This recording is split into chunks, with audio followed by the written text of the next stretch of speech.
देखिए, अजमेर दरगाह को लेकर जो वाद प्रस्तुत किया गया है वो भी एडमिशन स्टेज पर है।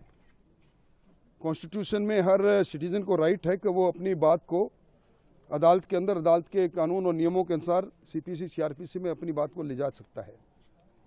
कोर्ट ने नोटिस जारी किया है, मात्र नोटिस के अंदर अपने अपने दावे होंगे। अभी एडमिशन स्टेज पर है, इसलिए अभी इस मामले के अंदर इस प्रकार की बात करना कि बहुत बड़ा कोई अनर्गल हो गया, इसकी ऐसी बात नहीं होनी चाहिए। कोर्ट सारे तथ्यों को देखेगा और न्यायिक व्यवस्था पर हम सबका विश्वास है, न्यायालय जो करेगा उचित करेगा। लगातार पॉलिटिकल लीडर इस पूरे मामले में बयानबाजी कर रहे हैं, क्या लगता है? मैं समझता हूं कि बयान देना उनका व्यक्तिगत मत है, पर मैं चूंकि कानून का विद्यार्थी रहा हूं, इसलिए मैं कह सकता हूं कि अभी किसी भी मामले के अंदर जब तक नोटिस जारी होकर एडमिशन में नहीं आ जाए, तब तक उस पूरे मामले को सुनवाई में नहीं आ जाए, तब तक वो मामला बड़ी मैच्योर है। उस पर मुख्यमंत्री अशोक गहलोत ने एक बयान जारी करा है कि एक ऐसी दरगाह है जहाँ पीएम मोदी भी चादर पेश करते हैं, लेकिन उन्हीं के संगठन के लोग इस तरह के देखिए, संगठन के लोग नहीं, अगर कोई आदमी दावा करता है, कोई बात करता है, उसमें कोई बेजा बात नहीं, निश्चित बात है।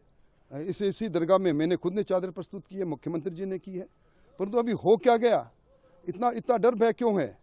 अगर तथ्य है, वो कह रहे हैं कि इसमें 2002 के अंदर भी कोई कमेटी बनी थी, है तो सारे अदालत के सामने आ जाएंगे, खारिज हो जाएगा दावा। लेकिन वो भाजपा के कार्यकर्ता बता रहे हैं इनको। भारतीय जनता पार्टी कार्यकर्ता तो अनेकों कार्यकर्ता है। जिस पार्टी के देश के अंदर 18 करोड़ से ज्यादा कार्यकर्ता हो, तो एक कार्यकर्ता का अपना व्यक्तिगत जीवन भी होता है। ये पार्टी का नीतिगत निर्णय नहीं कि आप जाके बात प्रस्तुत करो। भजन लाल जी की सरकार, भारतीय जनता पार्टी की सरकार, डबल इंजन की सरकार अपनी पहली वर्षगांठ की ओर बढ़ रही है। कल कबीना की बैठक में एक ऐसा निर्णय जिसको लंबे समय से इंतजार था, prohibition of unlawful conversion of religion bill 2024 को लाने की जो मंजूरी दी है, वो ऐतिहासिक काम है। एक अध्यादेश के माध्यम से सरकार ने गैर कानूनी तरीके से, लालच से, कपटपूर्ण तरीके से, दबाव से धर्म परिवर्तन करने वाले व्यक्तियों और संस्थाओं पर कानून का शिकंजा कसने का काम किया है। 10 वर्ष तक की सजा। हमें सांप्रदायिक तनाव के रूप में लव जिहाद के कई प्रकरणों को राजस्थान में इन दिनों में आपने देखा, कई हिंसाएं भी हुई।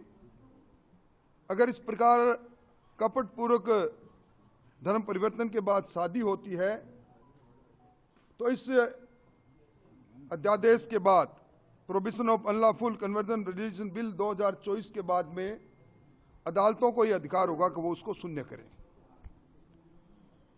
भजन लाल जी की सरकार ने अपने अल्प समय में पारदर्शी तरीके से नीतिगत निर्णय लेकर अपने मंसूबे को समझा दिया है कि जहां एक और हम राजस्थान की अर्थव्यवस्था को 38,000 करोड़ से ज्यादा को ले जाना चाहते हैं, वहीं दूसरी ओर नीतिगत निर्णय लेकर राजस्थान के अंदर निवेश के वातावरण के साथ हर जगह पर प्रतिस्पर्धा का वातावरण बने, सरकार का डिस्क्रिप्शन कम से कम हो, इसलिए जो निर्णय लिए हैं वो अपने आप में अद्वितीय है। कल की कैबिनेट की बैठक में राजस्थान में चूंकि देश में सर्वाधिक सनी रेंज है, हम पूरी एशिया का सर्वाधिक सोलर एनर्जी प्रोड्यूस करने वाला स्टेट बन सकते हैं। इस ओर आगे बढ़ रहे हैं। 125 गीगावाट का उसका नीतिगत निर्णय भी लिया। और एक निर्णय, सोलर पार्क आ रहे हैं, सोलर कंपनियां अपने काम को आगे बढ़ा रही है, पर SC ST की जमीन को कृषि में परिवर्तित नहीं किया जा सकता। रास्ते का विवाद था, तो लैंड कन्वर्जन रूल 2007 में धारा 6B में संशोधन किया गया और टेनेंसी एक्ट 1955 के सेक्शन 42B में एक संशोधन करके ये अधिकार दिया गया कि सोलर पार्क के लिए, सोलर एनर्जी के लिए, कृषि को कृषि में करने के लिए SC ST की जमीन वो भी अपना इच्छा से दे सकते हैं। और इनमें भी पहले कटानी का रास्ता होना चाहिए था, अब उसमें भी अगर कृषक अपने शपथ पत्र पर देगा कि मेरे खेत में जाने का रास्ता है, तो उसको ये अधिकार मिलेगा। इसके अलावा बहुत लंबे अंतराल के बाद राजस्थान में जो औद्योगिक बढ़ावा देने का जो काम हो रहा है, हमारे यहाँ 15 लाख लघु और मध्यम उद्योग है। हमारी जीडीएसपी में सबसे बड़ा योगदान इनका है। इसलिए एमएसएमई नीति 2024 का कल अनुमोदन हुआ है और उसमें जो ये उद्योग लगाएंगे उसमें 2% और ज़्यादा ऋण की रियायत, और अगर उसमें एडवांस टेक्नोलॉजी के कोई नवाचार करेगा तो उसमें 50% राज्य सरकार दे। इस प्रकार की नीतियां हैं। सरकार ने राजस्थान निर्यात की दृष्टि से एक अच्छा राज्य बने, हम अगले 5 वर्ष में 1.5 लाख करोड़ से ज़्यादा के निर्यातक बने, इसके लिए नीति का अनुमोदन किया है। और इसके साथ ही एक जिला एक उत्पादन, हर जिले में कोई न कोई उत्पादन विशेषता है, उसका वहाँ इंफ्रास्ट्रक्चर और उसकी प्रोसेसिंग यूनिट लगाने की नीति है। और पर्यटन इकाई नीति, और उसमें जो बड़े होटल आएंगे ग्रामीण प्रवेश में, जिसमें 100 करोड़ से ज़्यादा का निवेश है, उसमें सरकारी भूमि का आवंटन। और बजरी की जो हम देख रहे हैं किल्लत, उसमें एम सैंड के लिए नीतिगत निर्णय लिया है। मैं कह सकता हूं कि इस 11 महीने के कालखंड में जहां सुदृढ़ कानून व्यवस्था रही है, वहीं जनमानस के सपनों को हकीकत में बदलने के लिए सरकार ने अद्वितीय काम किए हैं।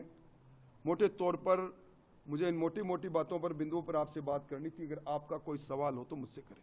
राठौर साहब, अभी मस्जिदों में मंदिर ढूंढे जा रहे हैं, क्या कहेंगे इसको लेकर? सबसे गर्म मुद्दा ये। देखिए, मैं समझता हूं कि जो सूफी संत साहब की दरगाह का मामला है, अभी तो कोर्ट ने नोटिस दिए हैं, अभी वो एडमिशन की स्टेज पर ही है। दावा पेश किया गया कि यहाँ पहले कोई भगवान शंकर का मंदिर था। दावा पेश करने के लिए हर भारतीय को कॉन्स्टिट्यूशनल में राइट है कि वो अदालत में जाकर अपना नियमों के अनुसार दावा कर सकता है। दावा पेश हुआ, प्रत्युत्तर में न्यायालय ने उन नोटिस जारी करके सब लोगों से, पक्षकारों से पूछा है कि इसमें सच्चाई क्या। अभी तो एडमिशन भी नहीं हुआ, इसलिए चाय के प्याले में तूफान जैसी बात है। अभी इस बात को मैं समझता हूँ आगे नहीं बढ़ाना उचित होगा।